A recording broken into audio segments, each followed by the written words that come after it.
ฟ้าห้องโยนเสียงโยนโยนคือจังฟ้าห้องใส่ละยายเมื่อบัดนี้เสียงฟ้าห้องยามใดคิดไปเห็นแต่หน้าเจ้าโอ้ยสองเท่าแม่นอยู่ใส่เด้อพอเด้อโอ้ยน้องโอ้ยนาโอ้ยลันนาเมื่อบัดนี้นั่งแนมก่อนขี้ฟ้ามีข้าเรือนสะเทือนใจคิดเห็นสองตายายผู้เพิ่นไก่เฮาไปแล้ว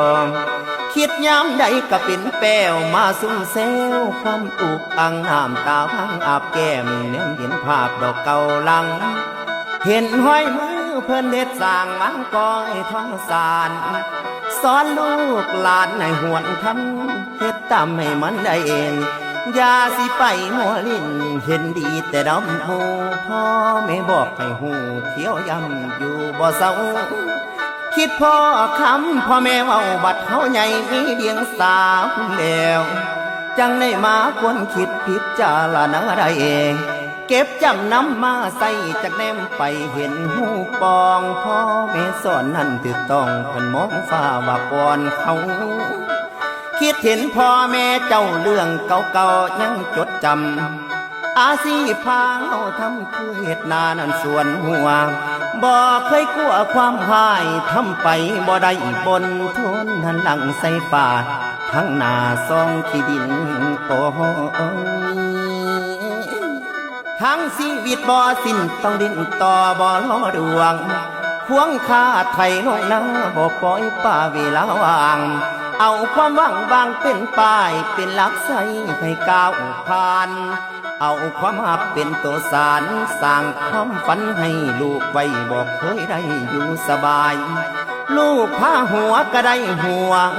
ลูกพาให้ก็ได้ให้ใส่ใจห่วงคือดวงตาพ่อแม่หามาบัดเท่าสิทุกจนกระทนได้คอยเก็บอ้อมถนอมใส่พากินไปบ่ได้ย้อนหาปูป่ามาจีป่อนหาปลาก่อนมาอ้อมแกงหาหลังปีแห้งแล้งม้วนน้ำแกงบ่มาเยือนปูป่าเลือนนอลบหายไหลหาบ่มาพอบางวันนอหามาใดขันโตเดียวปิ้งบีแบงคำ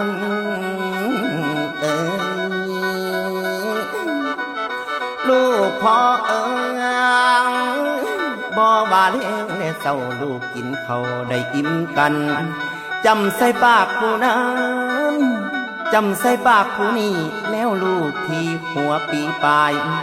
ปานดวงใจแพงคักภาคเพียนถนอมเลี้ยง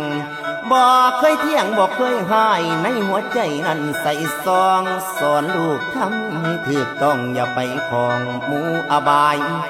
ย้ำลูกโหห้องให้ก็ไปเที่ยวเนาะเที่ยวถามหาหมอทำหมอยาเพื่อสิหาดอกทั้งแก่ผีแก่ได้ก็ไปเลี้ยงน้ำเถียงนาป่าเข้าโพดให้หายโกรธบ่ให้ต้องอย่ามาพองหลอกเกี่ยวกวนเอาความหักเลี้ยงล้วนเรื่องความมวลบ่สัญหาบุญแล้วเอาเวลาฟุ้งฝักภาพเพียนขนมจอคิดขึ้นมาโอ้ยเหมือนสองสองคนลาวป่านนี้เจ้าจุใส่นอกอดลูกน้ำตาคออยู่ใส่นอพ่อแม่ทานบ่ฝันพอให้ไทยถาม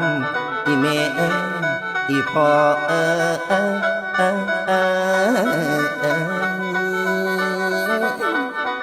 น้ำตาหนองอาบไหลลงใบหน้าหยิบรูปมาก้มกราบใจวาบวาเกิดชาติไหนขอให้ได้นั้นติดตามชดใช้กรรมที่พ่อแม่ดูแลเราโอ้ยอา ธิษฐานขอวอนไทยด้วยหัวใจที่ตั้งต่อให้เกิดเป็นลูกแม่ให้เกิดเป็นลูกพ่อ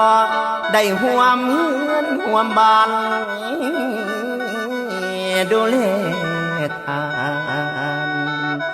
แม่นทดแทนอีพ่อเอ้ยอีแม่เอ้ยโอ้โอ้